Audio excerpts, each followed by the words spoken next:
Olha só que mistura: uma revolta popular, um golpe militar e um anime japonês. Parece estranho, né? Mas hoje a gente vai entender a história inacreditável de como a nação de Madagascar foi assim virada de cabeça para baixo. É um evento que junta a cultura pop com uma mudança de poder bem dramática. Pois é, a história toda começa com uma pergunta que, sério, parece roteiro de filme. Como é que um anime, um desenho japonês, vira o símbolo de uma revolução de verdade? E mais, uma revolução apoiada pelos militares. Parece ficção, mas não é. Foi exatamente isso que aconteceu lá em Madagascar.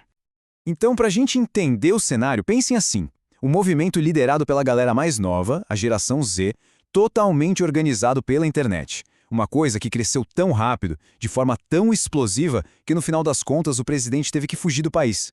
Então, bora mergulhar nessa história. Bom, vamos começar então pelo que talvez seja a parte mais inusitada dessa história toda. O que é que fez esses protestos serem tão diferentes do que a gente está acostumado a ver? A resposta começa com essa conexão super inesperada com a cultura pop. Então, o que define esses protestos da nova geração? Primeiro de tudo, tecnologia. A internet, gente, mudou completamente as regras do jogo. Sabe aquela ideia de um protesto organizado por um sindicato, um partido político, com uma liderança clara? Esquece. Aqui a organização é descentralizada, é espalhada. E o que isso significa na prática? Que os movimentos podem simplesmente explodir, do nada, de forma espontânea e numa velocidade impressionante.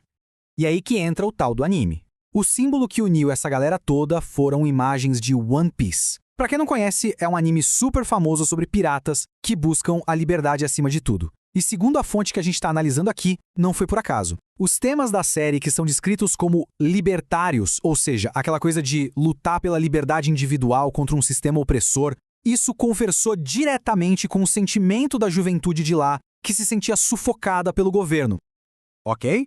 Agora vamos dar uma olhada na linha do tempo para entender como é que um protesto de rua virou, assim, uma crise nacional completa em tão pouco tempo.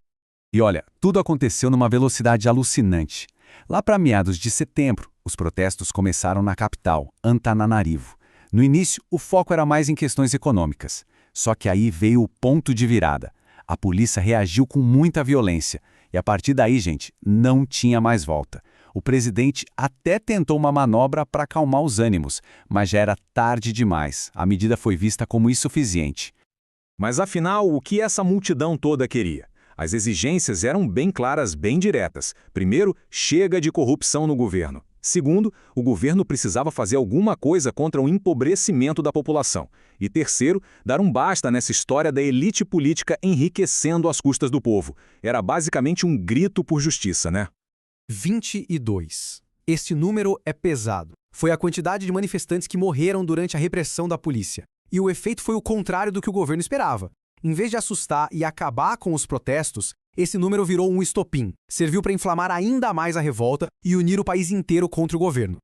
E aí, chegamos no momento em que o jogo vira de vez. O governo, já sem opções, manda o exército para a rua para acabar com a revolta na marra. Só que aí, acontece uma coisa que ninguém esperava. E foi esse momento que basicamente selou o destino do presidente. A figura central desse momento é o coronel Mikael Lomameno. Ele era o comandante da unidade que foi enviada bem para o meio do furacão. E em vez de reprimir, ele fez algo incrível. Chamou a imprensa e deu essa declaração aí, super forte. Ele disse com todas as letras que seus soldados não iam agir contra o próprio povo. A mensagem não podia ser mais clara. A lealdade deles era com a nação e não com o regime. A partir daí, a ação dos militares foi, olha, rápida e certeira, basicamente em 3 passos. Primeiro passo, eles se recusaram a obedecer à ordem do presidente de atirar. Segundo passo, eles foram para a rua e se juntaram aos manifestantes. Solidariedade total. E o terceiro e último passo, o coronel Lomameno anunciou que o exército estava assumindo o controle do país para restaurar a ordem. Simples assim. E a consequência disso foi imediata. A autoridade do presidente simplesmente desmoronou. Com o exército do lado do povo, não tinha mais o que fazer. O presidente Andry Rajoelina perdeu completamente o poder e, segundo as notícias da época, teve que fugir e se refugiar na embaixada da França. Certo, a história é essa. Mas e aí? O que tudo isso significa? Para a gente entender o quadro completo, vamos agora dar um passo para trás e analisar o que um evento como esse nos diz sobre o mundo de hoje. Bom, primeiro, vamos falar de um termo importante: golpe de Estado. A fonte que a gente usou para essa análise define isso de um jeito bem técnico. Um golpe é qualquer ruptura das regras institucionais, ou seja, traduzindo, qualquer tomada de poder que acontece fora do que está previsto na Constituição é, tecnicamente, um golpe. Isso independentemente da motivação por trás ou se teve apoio popular ou não. E essa comparação ilustra perfeitamente a grande virada de chave. Antigamente, os protestos dependiam de estruturas mais lentas, mais hierárquicas, como sindicatos, partidos. Hoje, como a gente viu no caso de Madagascar, os movimentos são diferentes. São descentralizados, organizados pela internet e se espalham que nem fogo em mato seco pelas redes sociais. Isso torna tudo muito mais rápido, imprevisível e, para os governos, quase impossível de controlar. E para fechar, fica uma reflexão. O caso de Madagascar deixa no ar uma pergunta bem complexa que vale para o futuro. Quando um governo perde a legitimidade e o poder muda de mãos de uma forma que não está nas regras, mesmo que tenha apoio popular, o que acontece depois? O que vem no dia seguinte? Essa incerteza é o grande dilema que fica, não só para Madagascar, mas para qualquer lugar do mundo que passe por uma crise parecida.